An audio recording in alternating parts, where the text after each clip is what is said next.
Hello and welcome back to the channel. It's Lunas here, and today I'll be continuing the Rimworld run.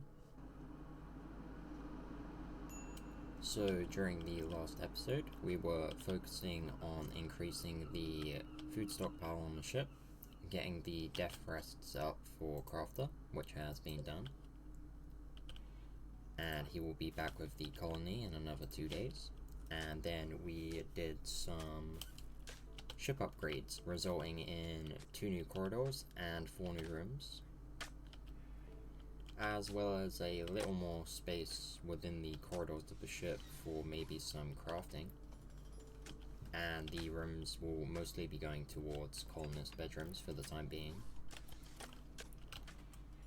We are struggling for space a bit though, in terms of room for additional thrusters, as I had planned to have the upgrades also be in terms of even more distance the ship can travel via its thrusters, meaning that we need 4 small thrusters and at least 4 large thrusters in order to successfully achieve that. Though we have no grav light panels left, and will likely have to rearrange some of how the thruster panels are laid out. The vac barriers require 2 grav light panels each for operation, and as such we will have to remove some thruster points in order to get these panels.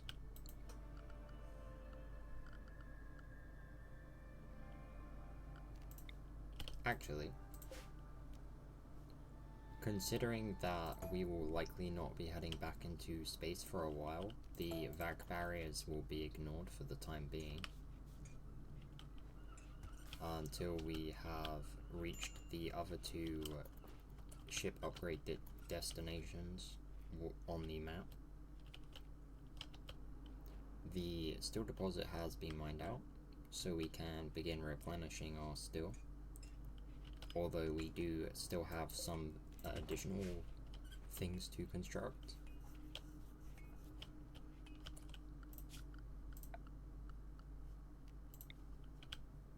Additionally, considering power is not a problem at the moment, a smelter will be set up within the hold, and we will work on smelting some of the steel slag chunks around the ship into steel, and some nearby components from the surrounding areas, as well as a gold deposit will be mined out. A second gold deposit is discovered in the south, which will also be mined out, and a third deposit in the west will also be mined out. This should result in a massive amount of gold and components being stored on the ship, and will likely secure our needs for those resources for a long time.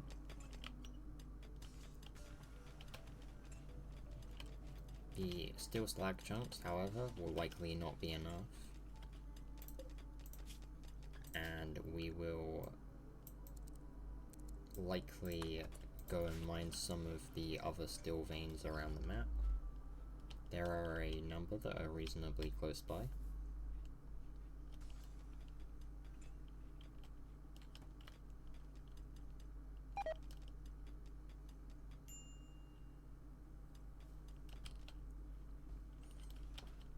Due to having been here for nearly a quadrum now, the ship will be prepared for flight again,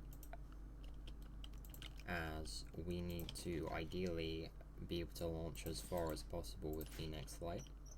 The other ship locations for quests being reasonably far away, although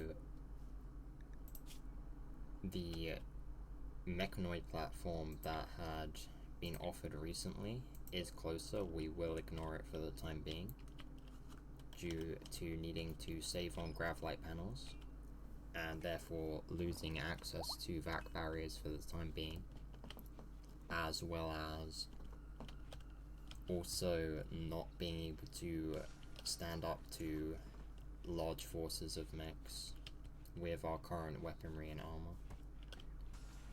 though that is something we will be working on resolving over the next couple of episodes. Crafter is able to wake up from death rest, and Kiko has a tantrum. They will destroy the large thruster, and in order to prevent this, we will temporarily arrest them.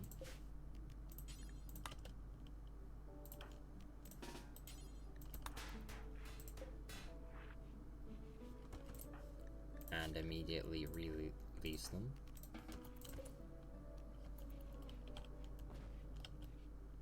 The only issue is this may cause a -6 mood penalty,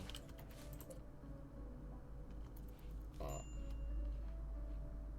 we do have the real Fiesta available again soon, so we should be able to boost mood anyway.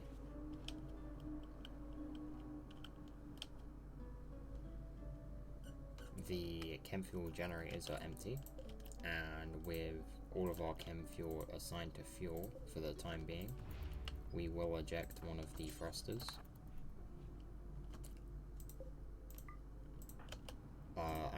Fuel tanks, and then refuel the generators in order to stop the power from going out.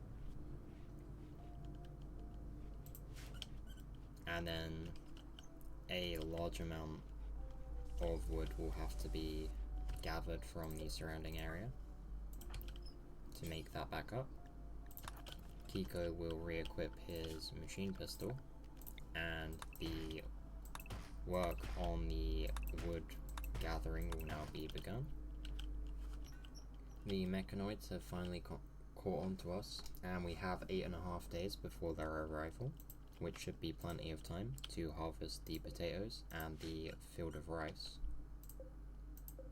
The hero is lagging a little behind, but should still be harvestable by the time the mechanoids arrive. Meanwhile, the meat stockpile on the ship is practically non-existent, so some more animals will be hunted down. Kiko has another mental break, this time a daze.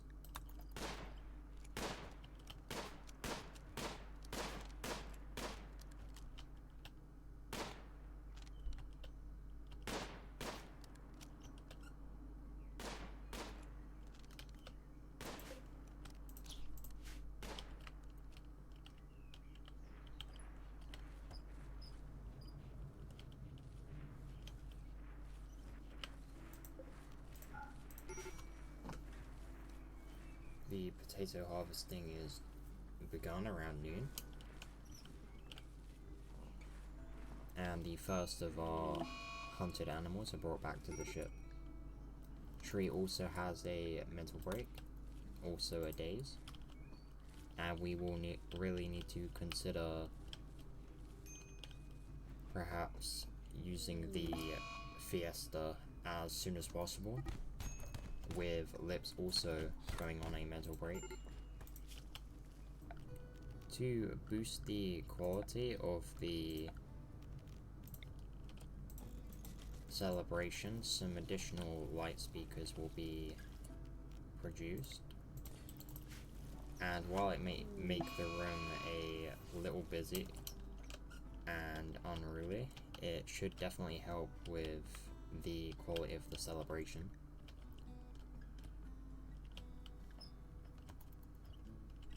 Shio attacks a emu that does try to attack back, but he manages to bring it down with the shotgun's overwhelming firepower. Kiko has yet another mental break, and we have Lips get up early to sort out the loudspeaker.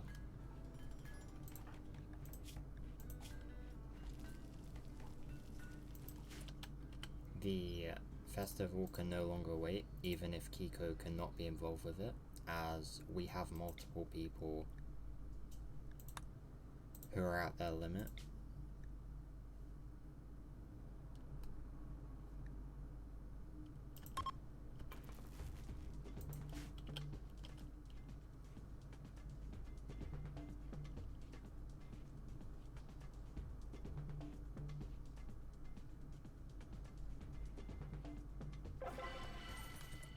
The Real Fiesta is fun and grants a +8 mood for 6 days, which is great news for the colony.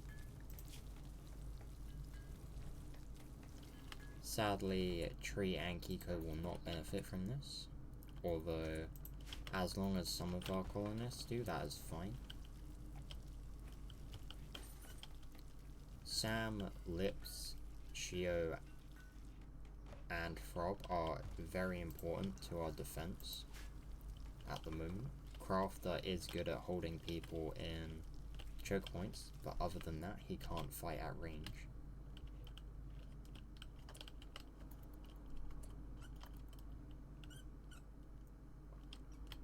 The main job for now is hauling the potatoes back aboard the ship and making the rooms more suitable for our colonists.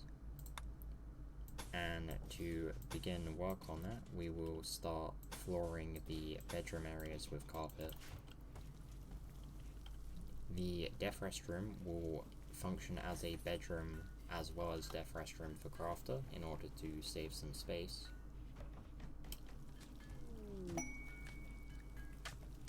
We receive another quest. So we need to rescue somebody's son. However, they're very close by some Neanderthals, and this could prove to be quite a problem.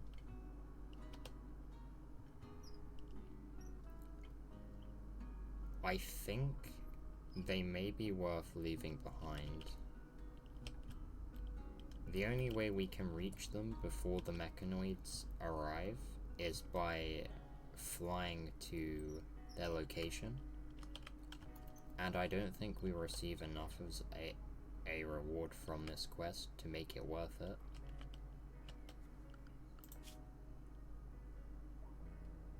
Especially with him joining us, we know very little about him. We're struggling for space already, and to keep our current colonists mood up. And additionally, we need to head to the ship upgrade quests, so doubling back would just slow us down.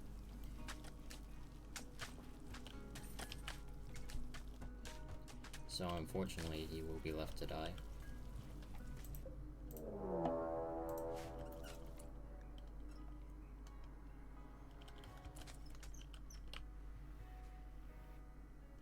A raid occurs with some wasters landing in drop pods nearby.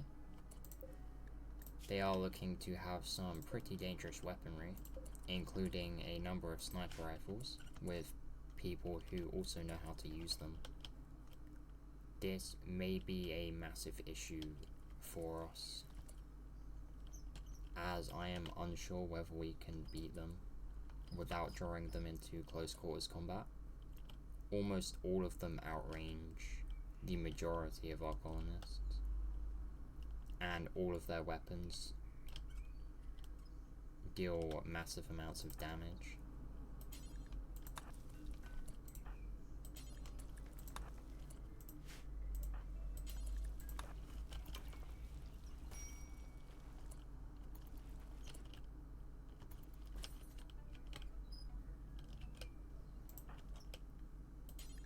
We will have the colony go into overdrive on hauling in order to potentially be able to leave before they're ready to attack.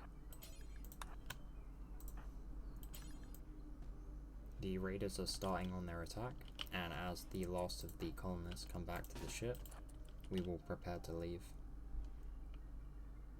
The current threat the raiders are to us is too high to ignore, and as such we will take the easy way out.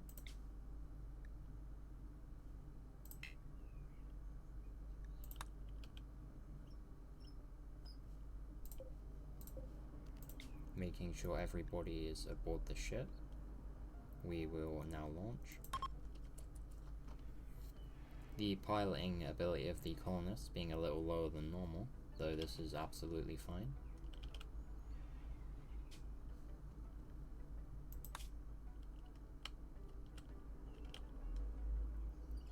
Sadly, for the time being, we're not able to reach the ship locations, although we can potentially do something about our current range at the next map.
The ship touches down on another green map, and due to the loss of the kill route from last time, we will work on harvesting some of that from the map.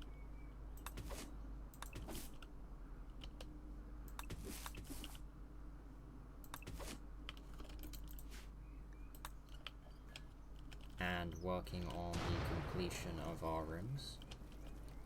We will be working on some more beds and furniture soon, so another steel deposit will be mined.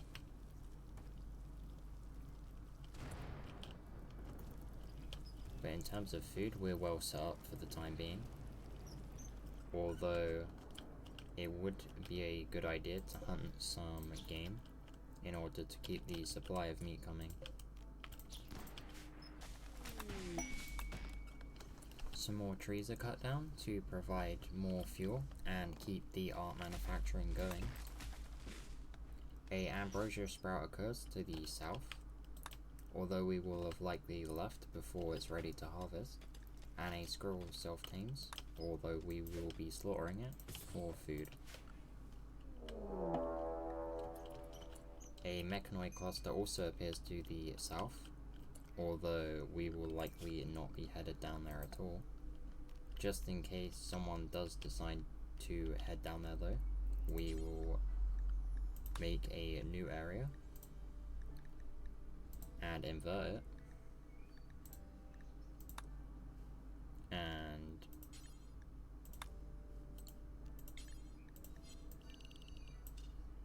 we'll disallow our colonists from heading into the area. Some sheep join while Lips has been constructing new beds, and a masterwork bed is made, as well as an excellent double quality double bed is made. A second one is made, and that will go in the hold. The first one will be placed in one of the rooms, and now I believe the couple is Lips and Sam. They should be a lot happier, and we should hopefully not see any mental breaks from them at all anytime soon. The other colonists will have some pretty decent rooms, so hopefully this will increase their mood by quite a bit. However, it will not remove their mental break chances completely. Some more hemogen is needed aboard the ship, so we have a number of our colonists overgo bills to remove some of their blood. The beds are completely made and will be installed within all of the rooms. We receive a quest, shelter for a noble. They request us to host someone for 12 days. The last person we hosted was actually very useful, and we could always use advanced components and silver as we advance through the tech tree, so I will be accepting for those. The food supply is fine for the time being, so we will continue working normally despite the new person being on the ship. I will need to assign the beds now, however, as we need to confirm whether we can actually host them within a room. So they will be able to provide some combat ability, and as such they will be equipped with a SMG. They don't have any go juice, which they depend upon, but considering they're only here for 12 days, they shouldn't really come across any major deficiencies with their health because of this.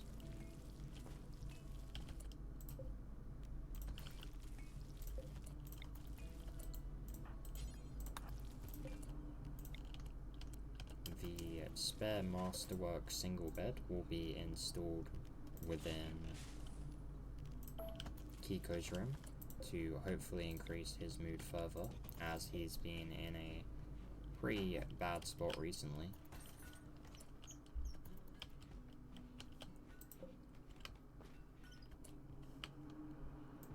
One of the wargs nearby is looking a little too close, and not wanting him to attack my colonists, I manually hunt him down.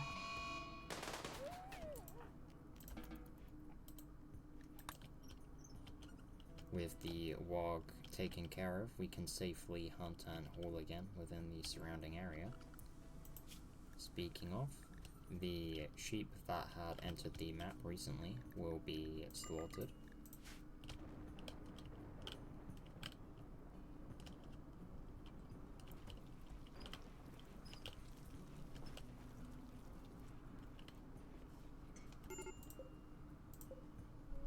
And with most of our needs sorted, we can think about leaving again, the ship being ready to leave in just 13 hours. As such, we will work on extending our range. And to do this, we will be deconstructing some of the walls along the corridors of our ship and installing some large thrusters. We will need to be careful that raiders do not destroy these if we do go into space, as the engines are prime targets for their attacks if there are no colonists in the open.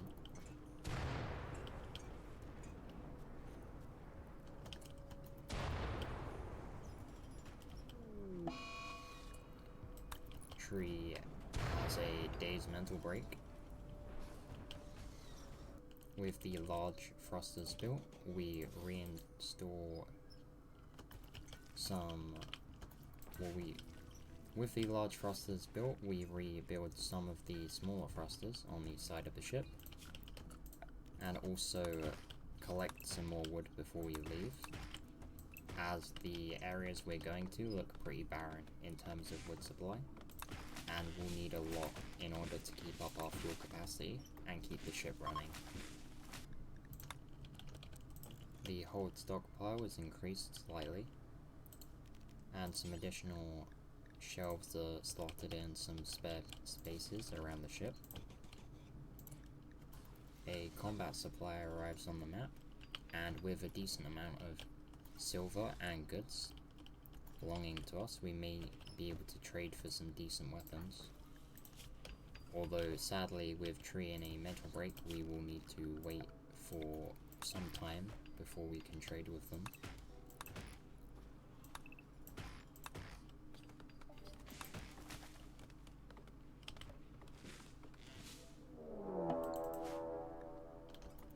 Some Neanderthals decide to raid as well, with two groups coming in. The group approaching from the east will be dealt with by the Imperials, and we will deal with the group from the west. Although we will rely on the weapons trader to be able to cover for us somewhat as well.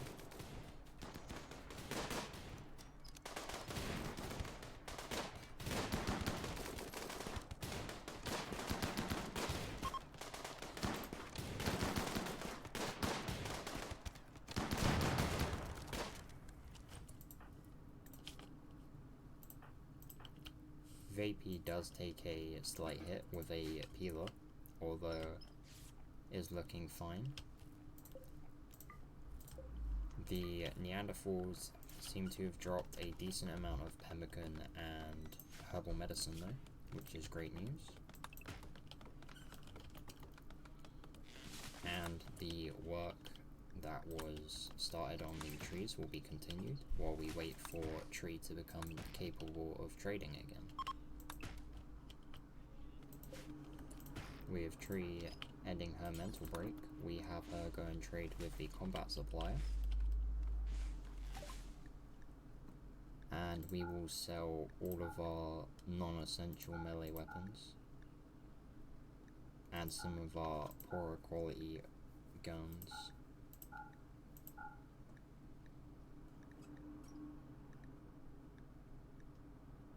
The frag grenades will also be sold, and some of our less desired sculptures.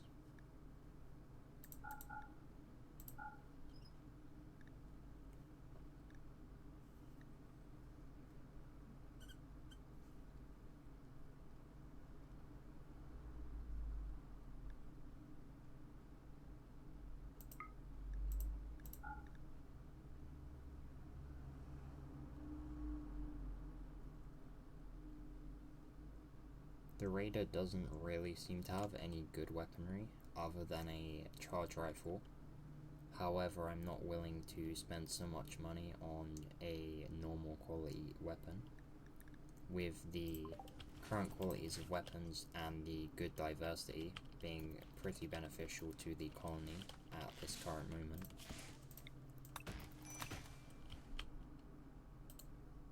I will abandon the trade deal. Although I do still need to rid the colony of the poor quality weapons, something I had forgotten to do. This will help free up a decent amount of storage space.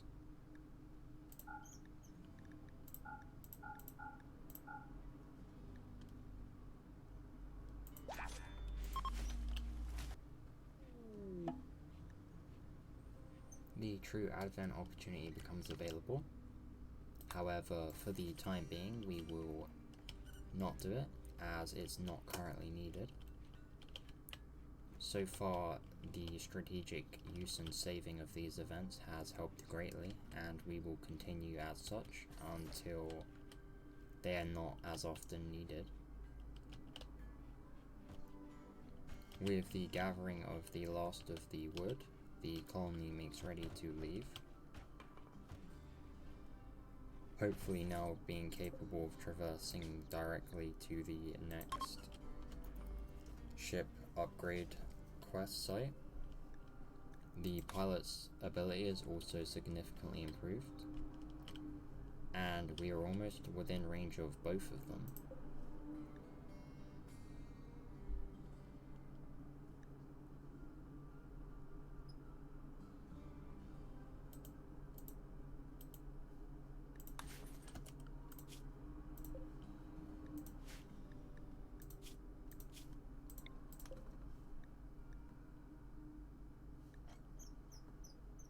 One of these quests, the one within range, seems to be mentioning a mechanoid relay.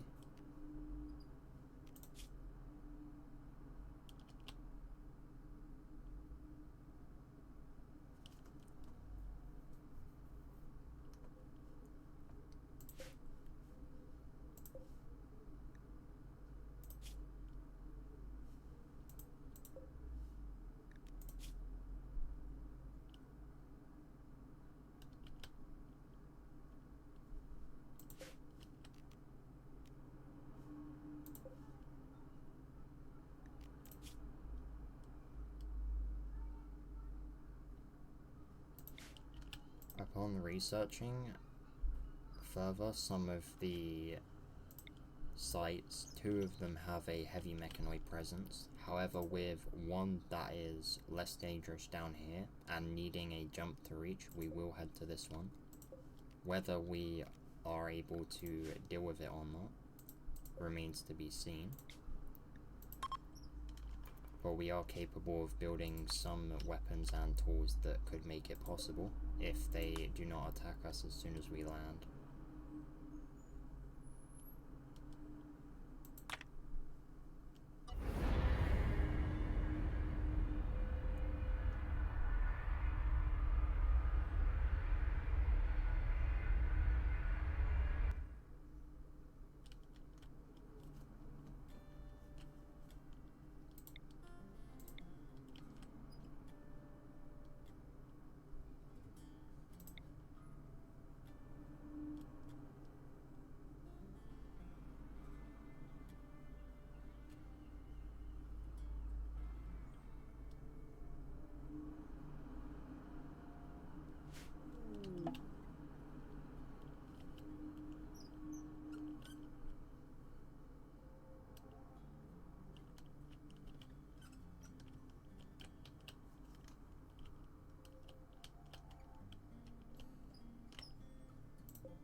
As we go to land on the map, we see a number of relay stabilizers guarded by some mechanoid troops.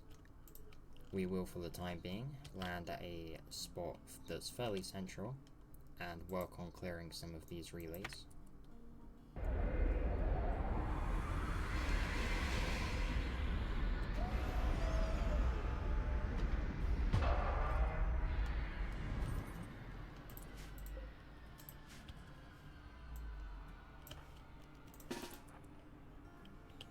Gathering some of our troops, we head out towards the closest one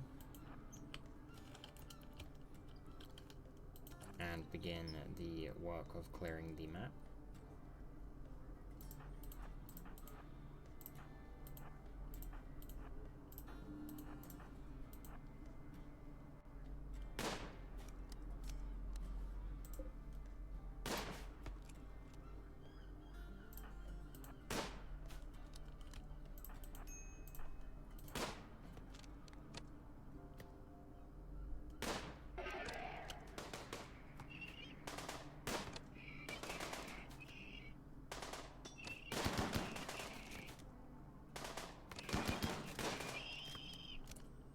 With the first of their mechanoids down, we assign the stabilizer to be automatically hacked and send our troops back. The other mechanoids are still asleep and for the time being pose no threat, so we will leave them alone. With the time currently being night and the colonists needing to sleep, this seems like an ideal moment to finish today's episode in preparation for the next one. That will be fairly busy, most likely relating in a lot of combat against mechanoids, and we could potentially see some reinforcements enter the map if we are not fast enough.